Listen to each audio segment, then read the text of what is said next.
Olá, querido casal. Eu apresento neste momento um breve resumo do nosso último estudo no nosso encontro de casais. Gênesis capítulo 3 é um capítulo sombrio da Bíblia. Gênesis é uma miniatura do que tem acontecido hoje em dia com as famílias. A destruição de muitas famílias com a entrada do pecado.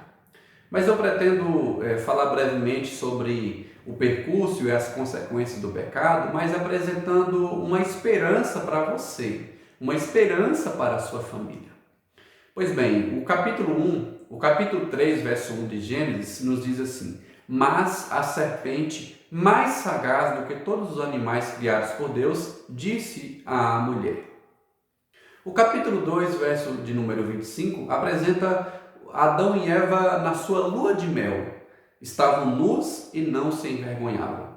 E o capítulo 3 já apresenta o aspecto sombrio quando diz que a serpente sagaz. A palavra sagaz significa literalmente sem vergonha. A semelhança de Adão e Eva que estavam sem vergonha no jardim do Éden, na sua lua de mel, no seu estado de glória, a serpente coloca ali um aspecto negativo. Ela coloca a dúvida, seguida por uma negação e, por fim, um desejo pecaminoso no coração de Eva. Ela faz uma pergunta para Eva, em seguida enfatiza a negação de Deus, ao invés de colocar ênfase nas permissões de Deus. A serpente coloca ênfase na proibição, fazendo com que Eva seja tentada a comer do fruto proibido. Diz a Bíblia: vendo a mulher que a árvore era boa para se comer, agradável aos olhos e útil para dar conhecimento, ela tomou do fruto, comeu e deu também ao marido, e ele comeu. A serpente é a personificação de Satanás. De acordo com Gênesis, ou melhor, de acordo com Apocalipse capítulo 12, segundo aos Coríntios capítulo 11, Satanás é a antiga serpente que a esta altura havia caído do céu e estava pronta para atormentar e para destruir o design de Deus, destruir a imagem e semelhança de Deus, que era a família naquele jardim. A serpente, após lançar dúvida, após enfatizar o aspecto de proibição da parte de Deus, ela tenta a Eva com o fruto proibido. E após isso, nós podemos ver em Gênesis capítulo 3 as consequências do pecado, que são a vergonha. Diz a Bíblia que eles se envergonhavam um do outro, o que antes não se envergonhava, mas por conta do pecado tiveram vergonha.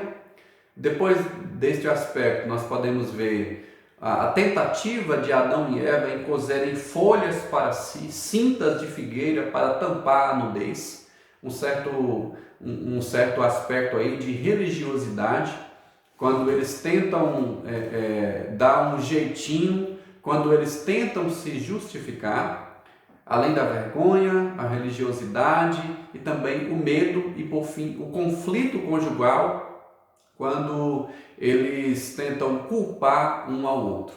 Deus vai a Adão, Adão culpa Eva, Eva culpa a serpente e por aí vai essa transferência de culpa.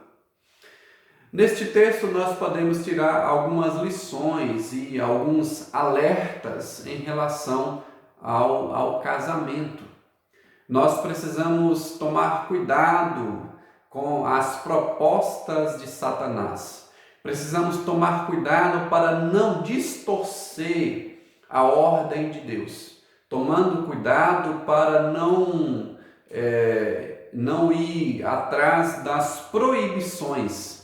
Ao invés disso, devemos enfatizar o que Deus permite no casamento.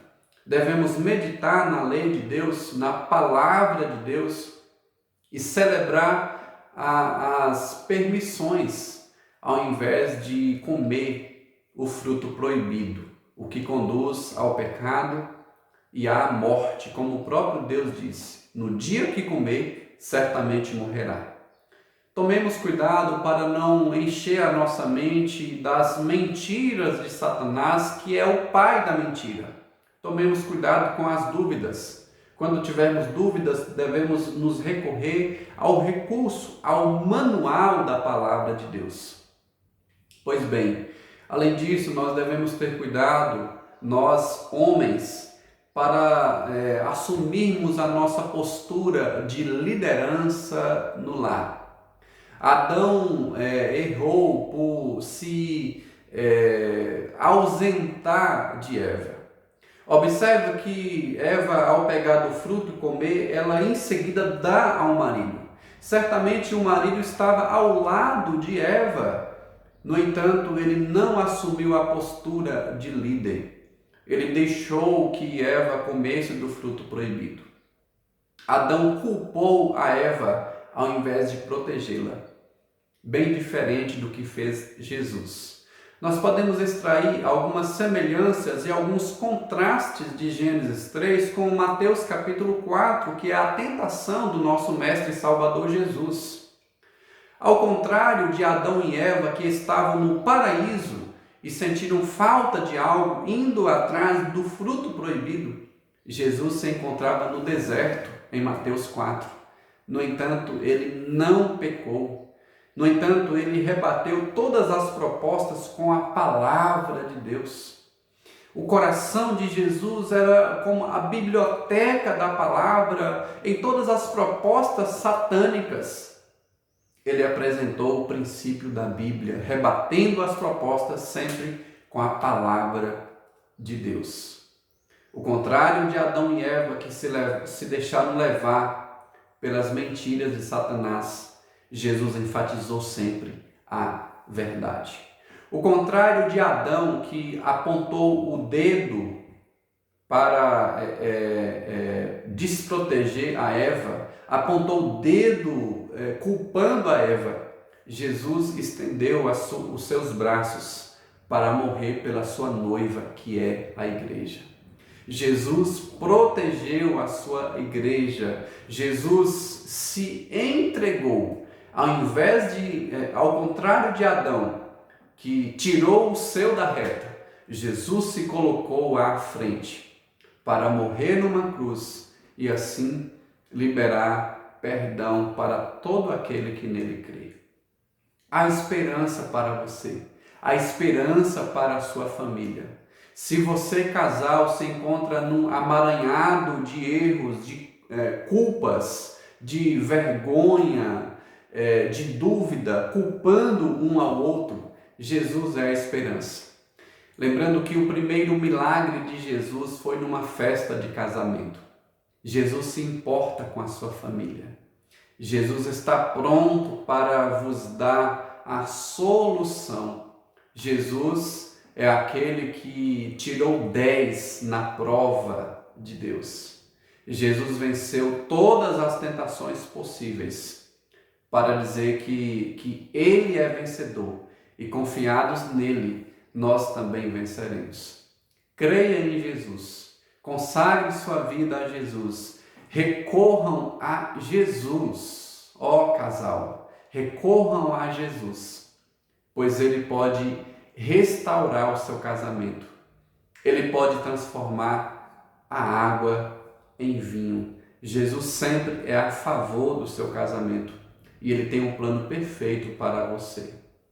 Apesar do pecado, Jesus pagou um alto preço para dar o perdão e a salvação que somente nele nós podemos encontrar. Que Deus abençoe grandemente a sua família. Lembrem-se, Jesus é a solução para o seu lar. Eu desejo isso em nome de Jesus.